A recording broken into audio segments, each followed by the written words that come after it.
اللہ نے عروج و زوال کے جتنے قصے ہمیں سنائے ہیں جو بڑی بڑی قومیں تباہ ہوئی، وہ غربت کی وجہ سے نہیں، ٹیکنالوجی کی کمی کی وجہ سے نہیں، اپنی اخلاقی پستی کی وجہ سے تباہ ہوئی۔ ألم تر كيف فعل ربك بعاد إرم ذات العماد التي لم يخلق مثلها في البلاد یہ قوم، وثمود الذين جابوا الصخر بالواد ایک دوسری قوم، وفرعون ذی الاوتاد ایک تیسری قوم۔ اللہ تعالیٰ کہہ رہے ذرا دھیان سے میری بات بھی سنو اور غور بھی کرو کہ تمہارے رب نے قوم عاد کے ساتھ کیا کیا، جن جیسا تیرے اللہ نے بنایا ہی نہیں تھا۔ وہ دنیا میں اتنا طاقتور انسان اللہ نے نہیں پیدا کیا، جن کی اوسط، ہماری اوسط عمر 40 ہے، ان کی اوسط عمر تھی 300 سال، 300 سال، 600-500 سال وہ زندہ رہتے تھے، بوڑھے نہیں ہوتے تھے، بیمار نہیں ہوتے تھے، بال نہیں سفید ہوتے، یوں درخت کو پکڑ کے اکھاڑ دیتے تھے، ہاتھ سے پکڑ کے اکھاڑ دیتے تھے۔ اتنی طاقت اللہ تعالیٰ نے ان کو عطا فرمائی۔ اللہ تعالیٰ فرماتے ہیں یہ کیوں ہلاک ہو گئے؟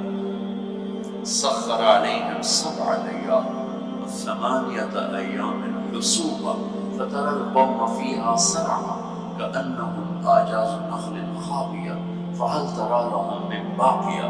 ایک اور آیت میں نے ساتھ شامل کی کہ اللہ تعالیٰ فرماتے ہیں وہ نافرمان ہوئے، ان میں طاقت کی کمی نہیں تھی، نافرمان ہو گئے، سرکش ہو گئے، آوارہ ہو گئے، اللہ کو بھی للکارا اور انسانی اخلاق کا دامن بھی تار تار کیا۔ تو اللہ نے کہا میں نے ان پر ایک ہوا چھوڑی، وہ کہتے تھے من اشد منا قوة، کوئی ہم سے طاقت ہو رہا ہے تو اس سے ہمیں ڈراؤ۔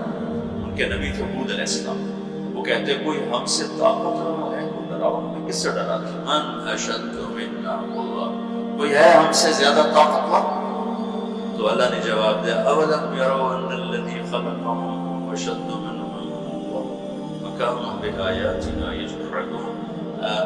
میرے نبی ہود آبی نے بتائیں کہ جس اللہ نے تمہیں نطفے سے اتنا بڑا انسان بنایا ہے وہ تم سے زیادہ طاقتور ہے، اللہ تو نظر نہیں آ رہا، لہٰذا وہ کہتے ہو ہے ہی کوئی نہیں، ساڑھے جائے ہے ہی کوئی نہیں، کو دکھاؤ۔ جب وہ اکڑتے ہی گئے تو اللہ نے ایک ہوا چھوڑ دی، 7 لیال و 8 ایام، 7 راتیں اور 8 دن، اور اس کائنات کی سب سے طاقتور مخلوق ہوا ہے، سب سے طاقتور۔ جب اللہ تعالیٰ نے زمین پیدا کی تو یہ امبیلنس تھی، اللہ تعالیٰ نے پہاڑ گاڑے تو بیلنس ہو گیا۔ فرشتوں نے کہا یا اللہ پہاڑ سے کوئی طاقتور مخلوق ہے؟ تو اللہ نے کہا لوہا اس پہاڑ میں۔ تو فرشتوں نے پوچھا یا اللہ لوہے سے طاقتور کوئی مخلوق ہے؟ تو اللہ نے فرمایا آگ ہے اسے پگھلا دیتی۔ تو فرشتوں نے پوچھا یا اللہ آگ سے طاقتور کوئی مخلوق ہے؟ تو اللہ نے فرمایا پانی اسے بجھا دیتا۔ فرشتوں نے پوچھا یا اللہ پانی سے طاقتور کوئی مخلوق ہے؟ تو اللہ نے فرمایا ہوا ہے جو اسے بخارات بنا کے اڑا دیتی۔ تو ہوا اس کائنات کی اللہ نے سب سے طاقتور مخلوق بتائی۔ اب عجب بات بتاؤں، فرشتوں نے پوچھا یا اللہ ہوا سے بھی طاقتور کوئی چیز ہے؟ اب حیران ہو گئے اپنے نبی کی بات۔ تو یا اللہ ہوا سے بھی طاقتور کوئی مخلوق ہے؟ اس کائنات میں ہوا سب سے طاقتور چیز۔ اللہ نے کہا میرے بندے کا میرے نام پہ ایسے خرچ کرنا کہ کسی کو پتہ نہ چلے کہ اس نے خرچ کیا، ایسے دے کہ کسی کو پتہ ہی نہ چلے۔ تو اللہ نے کہا کہ یہ میرے بندے کا میرے نام پہ خرچ کرنا یہ اتنا طاقتور عمل ہے کہ ہوا بھی اس کے آگے جھک جاتی ہے، چونکہ یہ عمل میرے غصے کو بجھا دیتا ہے، میرے غصے کو ٹھنڈا کرنا۔ اللہ کے غصے کو ٹھنڈا کرنے والی چیز اللہ کے نام پہ خرچ کرنا۔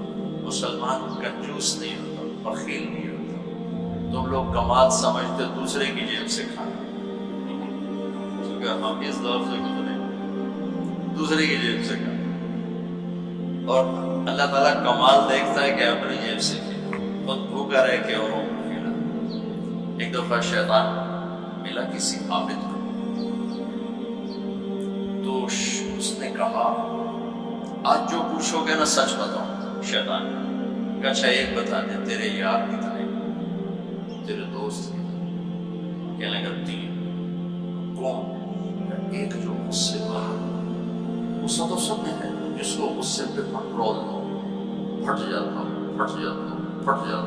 غصہ سب ہوتا ہے, کھوتے کو غصہ آ جاتا انسان. غصہ آنا نیچرل ہے, آئے تو پریشانی کی بات ہے. غصے کو پینا برداشت نہ کرنا, اس سے معاشرہ. تو اس نے کہا غصے والا بڑا اچھا میرا یار ہے. دوسرا نشہ کرنے والا, شراب پینے والا میرا بڑا گھٹا یار. اور تیسرا بخیل کنجوس میرا بڑا یار. بڑی عجیب بات کہ اگر بدقسمتی سے یہ تینوں باتیں کسی میں اکٹھی ہو جائیں کہ وہ کم وقت غصہ بھی, میں بھی پھٹتا ہوں, شراب بھی پیتا ہوں, بخیل بھی ہو تو پیر ہونا تو میں مرید ہونا پیر سے. شیطان اس کا مرید ہوتا ہے اور وہ پیر ہوتا ہے, وہ ایسی خطرناک بلا بن جاتا ہے. مسلمان کا صدقہ عادت ڈالو, بچوں خرچ کرنے کی عادت ڈالو. سخی کا کبھی بات تنگ نہیں ہوگا, اللہ اس کو اپنے خزانوں سے دے گا. لیکن آج کل ماں باپ سکھاتے ہیں گنجائش کرو, جمع کرو, کجیاں میں پیسے ڈالو. تو تم اللہ کے نام میں لگانا سیکھو.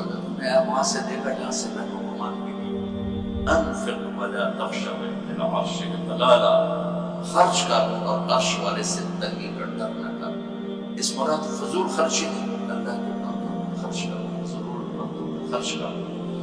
تو اللہ کے نام پہ صدقہ اس کائنات کی سب سے طاقتور چیز ہے, کیونکہ ہوا کو بھی سے اوپر اللہ نے بیان کیا, اور اللہ نے کہا یہ تیرے رب کے غصے کو ٹھنڈا کر دیا. اللہ نے ہوا چھوڑی اور اس کو احساس کر, ان کے قد ہوتے تھے 50 فٹ 60 فٹ 40 فٹ کے قد ہوتے تھے, تو ہوا نے ان کو ایسے اٹھا بولا چلتا رہا ایسے, تو آپس میں ان کے سر ٹکراتے یہاں تک کھوپڑیاں پھٹ گئی, ان کے دماغ نکل گئے, پھر پڑھ کے زمین پر مارا, دھڑ الگ ہو کے سر الگ. اس کے پیچھے تباہی کی وجہ نہ پیسے کی کمی نہ ٹیکنالوجی کی کمی. اس کو وَثَمُودَ الَّذِينَ جَابُوا الصَّخْرَ بِالْوَادِ, اللہ نے کہا ایک اور قوم آئی جنہیں پتہ چلا کہ ہود علیہ السلام کی قوم پر ہوا چلی تھی, لہذا ہم کیا کریں گے, پہاڑوں میں گھر بنائیں گے. تو وہ سعودی عرب میں وہ علاقہ میں نے دیکھا ہے جہاں انہوں نے پہاڑ کھود کے گھر بنائے. پہاڑ کھود اندر پورا پہاڑ کھودا ہوا بیچ میں گھر, وہاں کہیں تو ہوا آ نہیں سکتی, ہوا پہاڑ کو کہاں سے اٹھائیں گے, لہذا وہ مستی میں آ گئی. وَثَمُودَ الَّذِينَ جَابُوا الصَّخْرَ بِالْوَادِ, پھر وہ للکارنے لگے لیا ہوا. تو اب وہ اللہ کو عاجز سمجھا, تو اللہ نے کیا کیا, فَانظُرْ كَيْفَ كَانَ عَاقِبَةُ مَكْرِهِمْ أَنَّا دَمَّرْنَاهُمْ وَقَوْمَهُمْ أَجْمَعِينَ فَتِلْكَ بُيُوتُهُمْ خَاوِيَةً بِمَا ظَلَمُوا إِنَّ فِي ذَلِكَ لَآيَةً لِقَوْمٍ يَعْلَمُونَ وَأَنجَيْنَا الَّذِينَ آمَنُوا وَكَانُوا يَتَّقُونَ.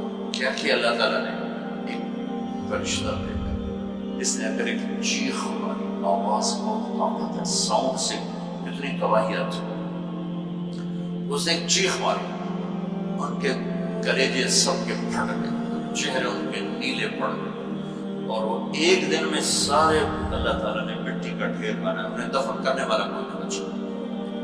یہ کیسے تباہ ہوئے؟ ان کی تباہی کے پیچھے نہ ٹیکنالوجی کی کمی ہے نہ طاقت کی کمی. ایک تیسری قوم فرعون ذی الاوتاد, فرعون جو اس زمانے کا اتنا بڑا بادشاہ تھا کہ انسانی تاریخ میں صرف ایک انسان پیدا ہوا ہے جس نے کہا میں رب. یہ بات دنیا میں کسی نے نہیں کی. سجدہ تو مسلمان بادشاہ بھی کرواتے تھے, مغلوں کو سجدے ہوتے تھے, ہمارے مغلیہ بادشاہ تھے, تو اورنگزیب نے آ کر اسے ختم کیا. تو سجدے تو مسلمان بادشاہوں کو بھی ہوتے رہے اور کافروں کو بھی ہوتے رہے, لیکن میں ہی رب ہوں یہ بات ایک انسان نے کی, وہ ہے فرعون. فَقُلْ هَلْ لَكَ إِلَىٰ أَن تَزَكَّىٰ وَأَهْدِيَكَ إِلَىٰ رَبِّكَ فَتَخْشَىٰ فَأَرَاهُ الْآيَةَ الْكُبْرَىٰ فَكَذَّبَ وَعَصَىٰ ثُمَّ أَدْبَرَ يَسْعَىٰ فَحَشَرَ فَنَادَىٰ فَقَالَ أَنَا رَبُّكُمُ الْأَعْلَىٰ. کہنے لگا میں سب سے بڑا رب ہوں, یہ صرف ایک انسان کا نام. کتنی اللہ نے اس کو طاقت بخشی. بچے ذبح ہو رہے ہیں، کوئی اف نہیں کر سکتا، کوئی جلوس نہیں نکال سکتا. بچہ پیدا ہوتا ہے ذبح کیا جا رہا ہے، پیدا ہوتا ہے ذبح، بچیاں چھوڑی جا رہی، بچے ذبح کیا. نقتل ابناءهم ونستحيي نساءهم وإن فوقهم قاهرون. سر قرآن صاحب بولتا. تو وہ اس زمانے کی سب سے بڑی ٹیکنالوجی، سب سے بڑی طاقت. یہاں کیا زوال ہے؟ اخلاقی مستی.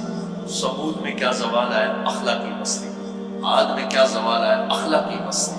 کسی قوم کا سب سے بڑا سرمایہ اس کے اخلاق ہوتے ہیں. ٹیکنالوجی ثانوی چیز ہے، سونے چاندی کی کانیں، تیل کے خزانے، یہ دوسرے نمبر کی چیز ہے. سب سے پہلا سرمایہ وہ آپ میری جو نسل ہو، اور آپ کے عالی اخلاق، آپ کا اچھا کردار، آپ کی حیا والی زندگی، آپ کی کردار والی زندگی، یہ میرے ملک کا سب سے بڑا سرمایہ ہے. اگر میری نسل کے اخلاق بگڑ گئے، حیا کی چادر تار ہو گئی اور ناشکانہ زندگی میں داخل ہو گیا اور وہ ثقافت بن گئی، تہذیب بن گئی، تو اس قوم کے ہلاک ہونے کو کوئی نہیں بچا سکتا. کہ آسمان والے کا فیصلہ اترتا ہے، جب آسمان والا فیصلہ کرتا ہے تو زمین کی ٹیکنالوجی اسے بچا نہیں سکتی. فرعون نے بھی کہا قومن فاتنا بما تعدنا ان كنت من الصادقین. نوح علیہ السلام کی قوم نے کہا نوح علیہ السلام سے، لاؤ کدھر ہے تیرے رب کا عذاب، فاتنا لے کے آؤ، کدھر ہے تیرے رب کا عذاب. انما یاتیکم بہ اللہ ان شاء وما انتم بمعجزین. اللہ جب لائے گا تو کچھ کر نہیں سکو. ایک تندور سے پانی نکالا اور ساری نسل کو اللہ نے پانی میں پالا، ساری نسل. تو میں آپ کے سامنے اپنی بات کو مدلل کر رہا ہوں قرآن پاک سے کہ قوموں کے زوال اور عروج کا تعلق ٹیکنالوجی سے تھوڑا ہے اور اخلاقیات سے زیادہ. اخلاقی پستی کسی بھی قوم کے زوال کا سب سے بڑا سبب ہے. اخلاقی بلندی کسی بھی قوم کے عروج کا سب سے بڑا سبب.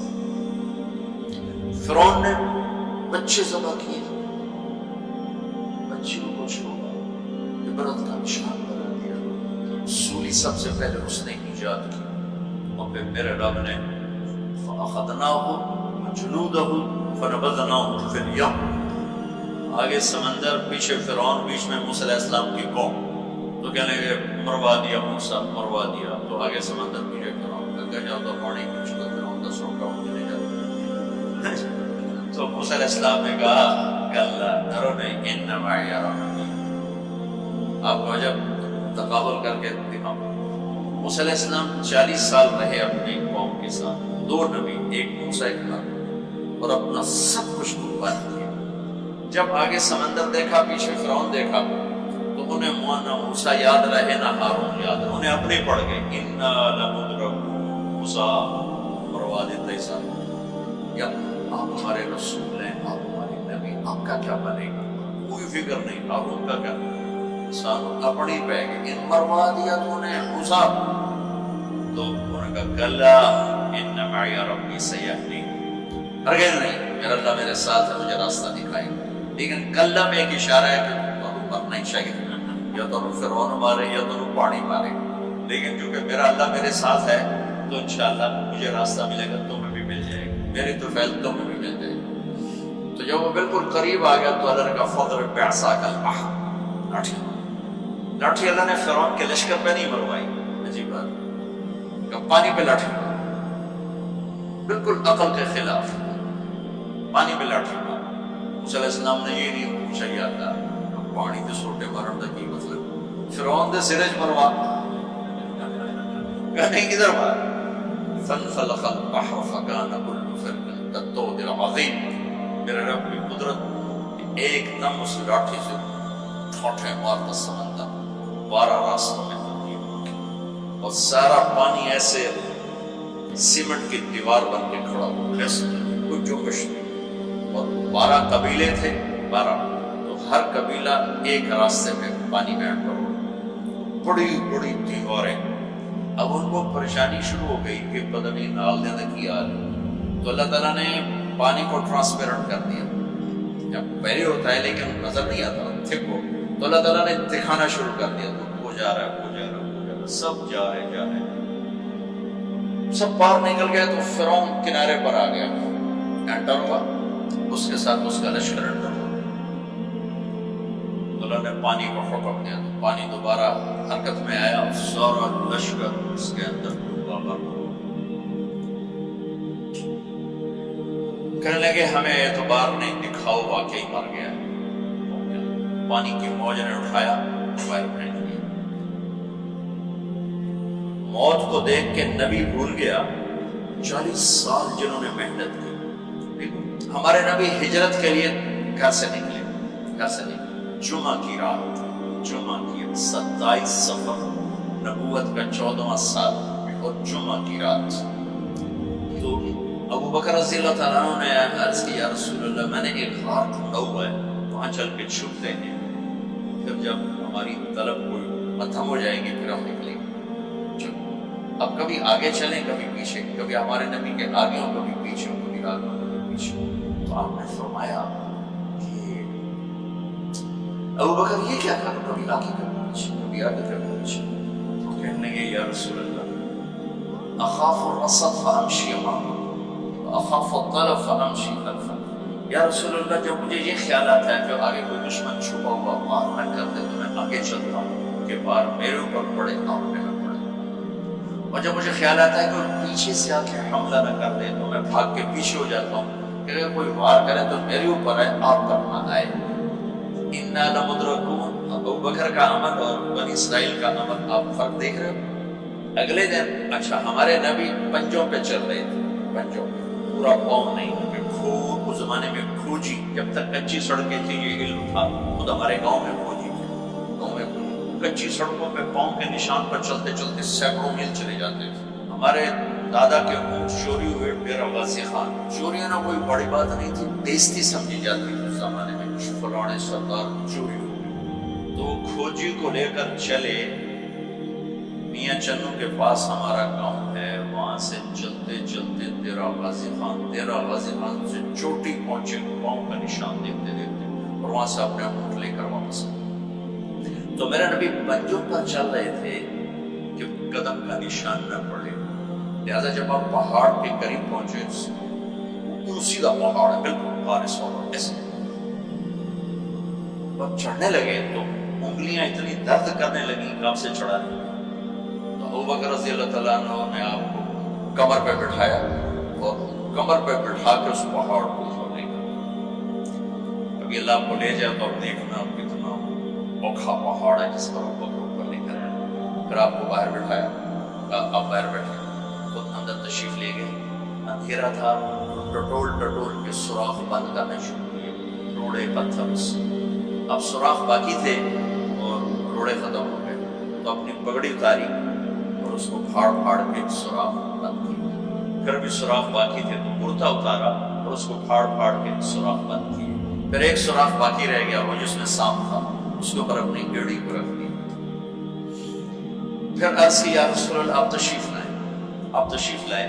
آپ کو اندھیرے میں پتہ نہیں چلا کہ ابو بکر کے نہ پگڑی ہے اور نہ کرتا ہے۔ جب تھوڑی روشنی ہوئی، صبح صادق ہوئی، روشنی ہوئی تو دیکھا ابو بکر کے نہ کرتا نہ پگڑی۔ آپ نے کہا ابو بکر تیرا کرتا پگڑی؟ یا رسول اللہ آپ یہ دیکھ رہی ہے سارے سوراخ تھے، مجھے خیال ہوا کوئی چیز آپ کو تکلیف نہ پہنچائے تو میں نے یہ سارے بند کر دیے۔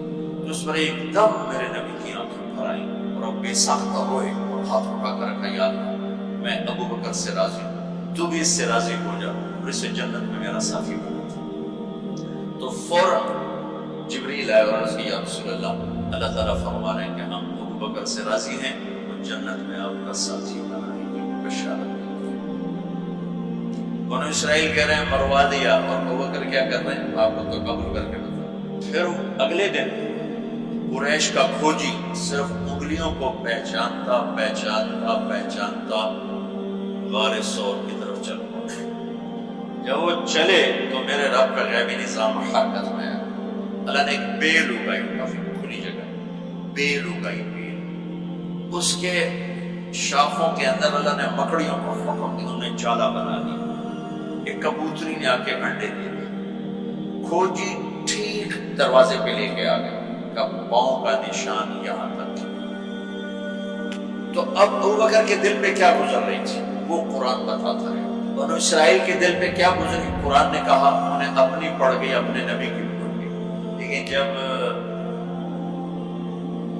یہاں دشمن سر پہ پہنچا ہے تو ابو بکر کے دل پر کیا گزری اس کو قرآن بتاتا ہے، اذ یقول لصاحبہ لا تحزن ان اللہ معنا، جب ہمارے نبی نے اپنے ساتھی ابو بکر سے کہا غم نہ کر اللہ ہمارے ساتھ ہے، غم نہ کر اللہ ہمارے ساتھ ہے۔ یہ غم کا لفظ ہے، خوف کا لفظ نہیں، کہ ڈر نہیں، اللہ ہمارے ساتھ ہے۔ اگر قرآن کہتا لا تخف، ڈرو نہیں، اللہ ہمارے ساتھ ہے، تو ڈرو نہیں کا لفظ بتلاتا کہ ابو بکر کو اپنی پڑ گئی، میرا کی پڑ گئی۔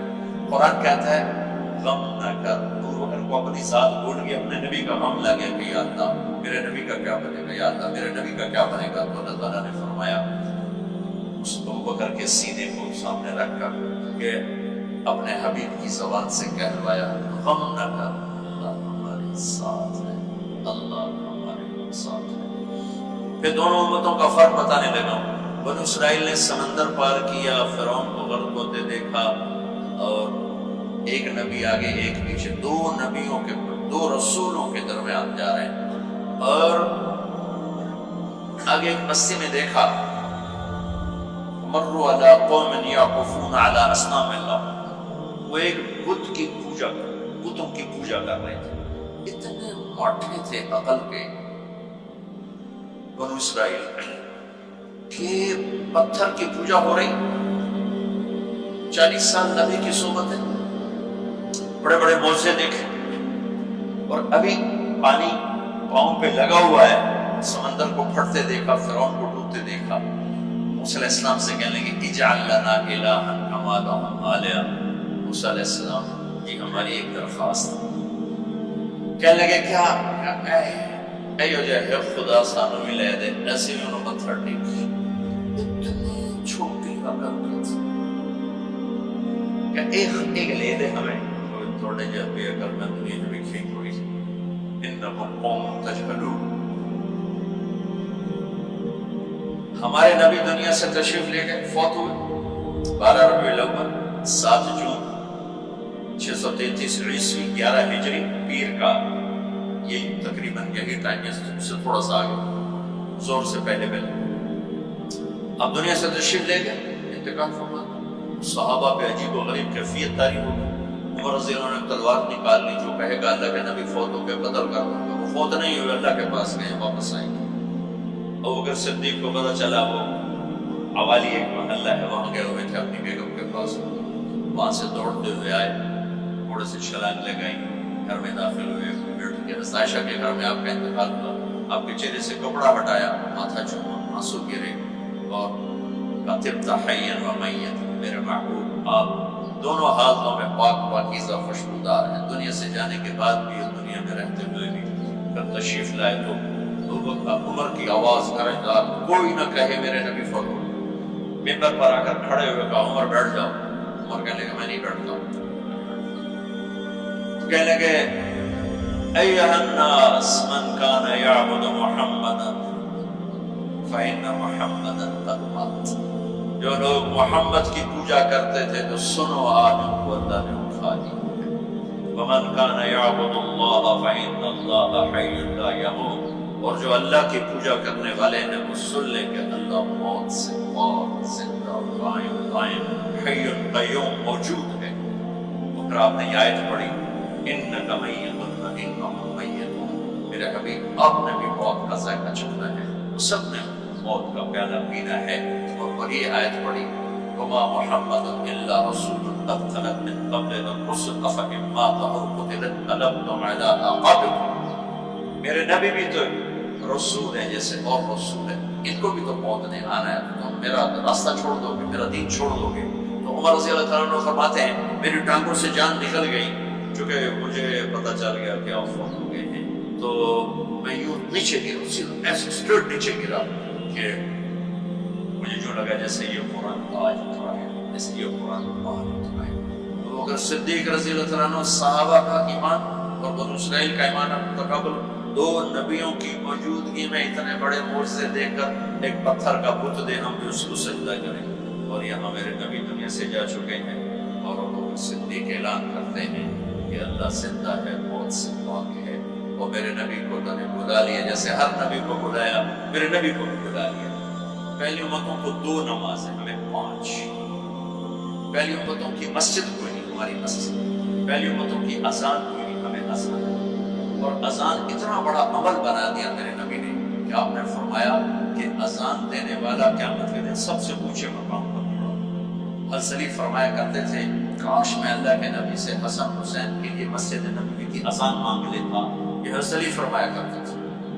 اور جنگ قادسیہ میں مؤذن زخمی ہو گیا تو اذان دینے کے شوق میں سردار آپس میں الجھ گئے، کہتا میں دوں گا، کہتا میں دوں گا، پھر قرآن اندازی ہوئی جس کا نام نکلا اس نے اذان دی۔ حضرت عمر فرمایا کرتے تھے اگر میں امیر المومنین نہ ہوتا، اگر میں خلیفہ وقت نہ ہوتا تو میں مسجد نبوی کا مؤذن کرنا پسند کرتا۔ کسی کو اذان نہیں ملی، ہمیں اذان۔ پہلا مؤذن بلال بنا، پہلے مؤذن اللہ نے بلال بنا۔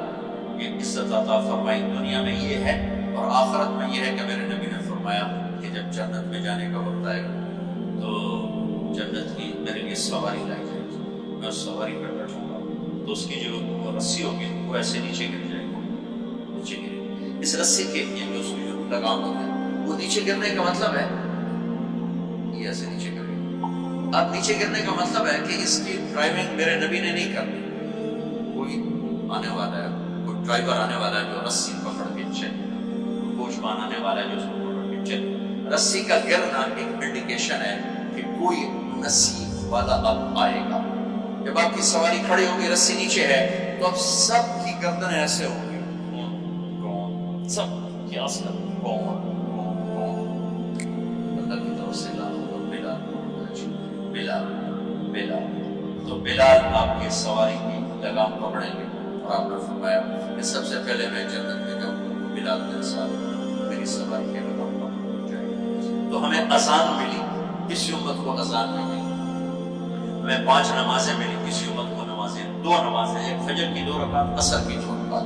باجماعت نہیں، ان کو اپنی کتاب یاد نہیں، ہمیں قرآن یاد ہے۔ میرے مدرسے میں ایک بچہ ماشاءاللہ امریکہ میں وہ پڑھا ہے، اس نے 30 دن میں قرآن یاد کیا، صبح یاد کرتا تھا، شام کو تراویح میں سناتا تھا۔ میرے مدرسے کا بچہ صبح بیٹھ کے مغرب تک پورا سپارہ یاد کر کے اور عشاء کو تراویح میں سنا دیتا تھا۔ اللہ نے ہمیں ایسا قرآن دے دیا کہ 1 مہینے میں بھی یاد ہو جاتا ہے، 3 دن میں بھی ایک بزرگ نے یاد کیا، 3 دن میں قرآن یاد کیا۔ اللہ نے ہمیں قرآن کی دولت عطا فرمائی، پڑھنے کے لیے 5 نمازیں عطا فرمائی، تہجد کی نماز عطا فرمائی، مبین کی نماز دی، اشراق کی نماز دی، چاشت کی نماز دی۔ نماز کے کتنے دروازے کھول دی، اور میرے نبی کی آخری نصیحت تھی میری امت نماز نہ چھوڑ۔